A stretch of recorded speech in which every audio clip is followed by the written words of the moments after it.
तो कबीर साहब के साथ ना जाने करके कुछ अच्छी आत्माएं जिनको सार नाम प्राप्त हुआ था किसी कलयुग में, तो वो पार ना हुई, दूसरे संस्कारवश किसी लोक में चले गए।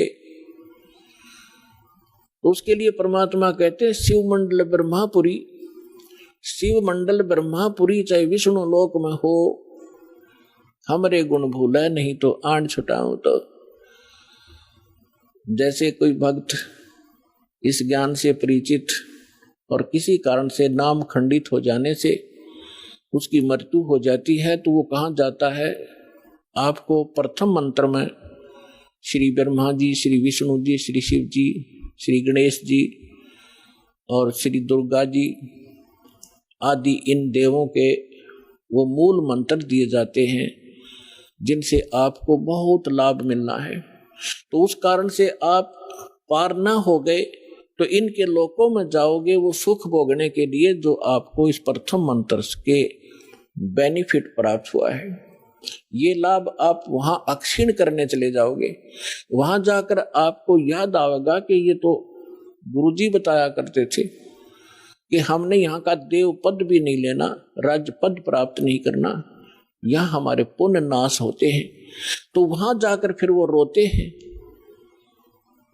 और ये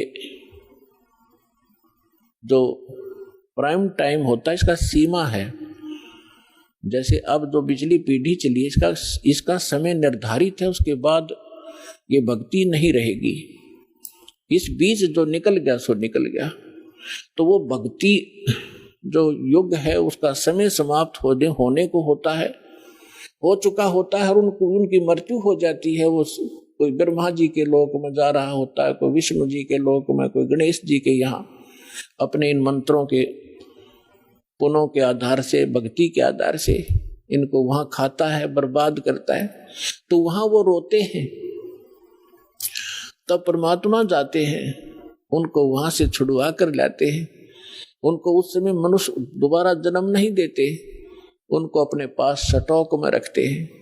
उनके ऊपर इतना रहम हो जाता है कि अब उनका जन्म आपके घरों में होगा, आपके बेटा बेटी, आपके पोता पोती के रूप में सबके घर वो पुण्यात्माएं आएंगी। उनके संस्कार इतने गजब के होंगे, इतने अच्छे होंगे कि उनको किसी प्रकार का कोई कष्ट नहीं होगा उनके जीवन में।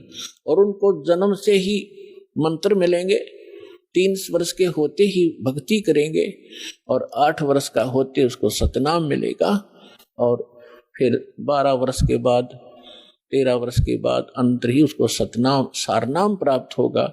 अब के वो मोक्ष प्राप्त कर जाएंगे। आप भी करोगे क्योंकि ये भक्ति युग प्रारंभ हुआ है। और या तो इसी जन्म में पार हो जाओगे, देखो कोशिश करना कि इसी जन्म में पार हो, फिर तो फिर ही होता है। नेक्स्ट लाइफ का, नेक्स्ट जीवन की सपने में भी इच्छा मत रखना। फिर भी किसी कारण से पैर फिसल जाता है तो वो फिर तुरंत ही मनुष्य जीवन प्राप्त करके तुरंत ही भक्ति पर लग जाता है। अपने आत्मा देखो, आप भक्ति और इस अध्यात्म मार्ग से परिचित नहीं है।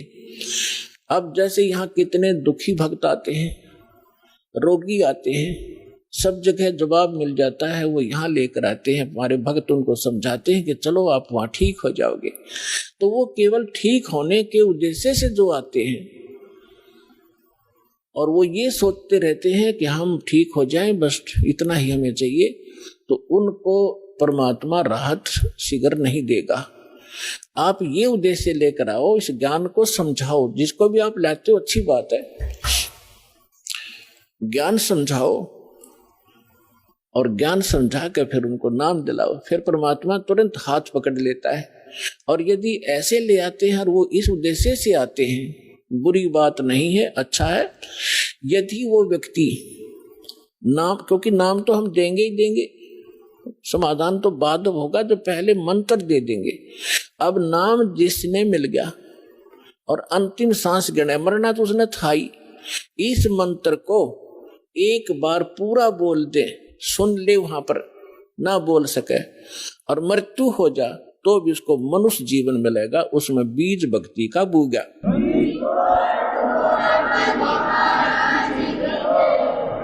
हमने असंख्य जन्म हो गए, जन्मते मरता ने, धक्के खात्या ने। अरे अब मनुष्य जीवन प्राप्त होगा तुरंत ही 10वें महीने यहाँ सतलोक आश्रम बरवाला में आ लेगा और उसका फिर जीवन शुरू हो गया।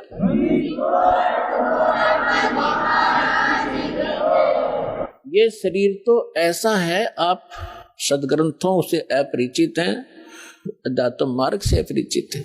जैसे एक व्यक्ति का कपड़ा किसी दुर्घटना से खराब हो गया, पाट गया या वैसे कंडम हो गया, उसने आप उतार के फेंक देता, नया पहन ले, नया तो और अच्छा ही होता है।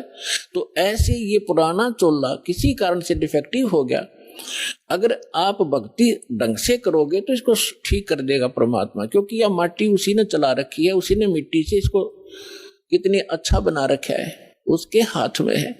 या लाखों लोग ठीक हो गए, कैंसर कतीनों टपकते आवे थे खून उनके, और 10वें दिन उनके घाव भर गए, जिसने सच्ची दिल से परमात्मा को चाहा और भक्ति करी।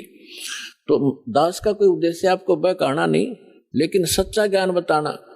और आप देख रहे हो यहाँ पर जो भी पैसा आता है आपका दान किया हुआ, सारा परमात्मा के भक्तों के लिए खुला भंडारा खोल रखा है, सारी व्यवस्था कर रखी है।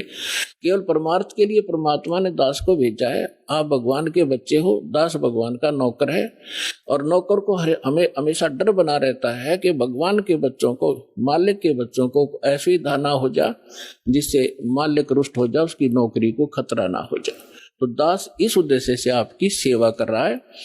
आप सच्चे दिल से जब भक्ति करोगे आपका मोक्ष होगा। आप सुन रहे थे जगत गुरु तत्वदर्शी संत रामपाल जी महाराज जी के मंगल प्रवचन। अधिक जानकारी